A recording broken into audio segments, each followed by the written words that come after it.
તમારે અડધી કલાક સવાર સાંજે વોકિંગ થઈ જાય તોય સારું તમારે. બસ સર્ક્યુલેશનમાં બોડી રહે ને તો એટલે તમારે પમ્પિંગ એક્શન સારી રહે હાર્ટમાંથી. દૂધીના જ્યુસ ને સંચર સોલ્ટ આટલામાં જે જ્યાં સુધી હોય ત્યાં સુધી હાલીને જ જવાનું. હા બસ બસ આપણે આદત નાખી લેવાનું કે એટલે આપણે હાલવાનું છે અડધી કલાક 1 કલાક 2 કલાક.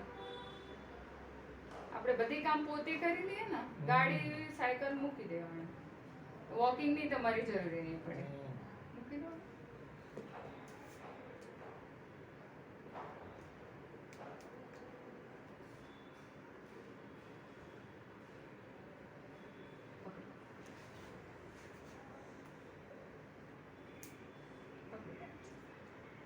આરામથી ઉપરથી પકડો તારા ઉપરથી એમ નહીં ઉપરથી પકડો એમ. હા હા એવી રીતે હા જોરથી પકડો.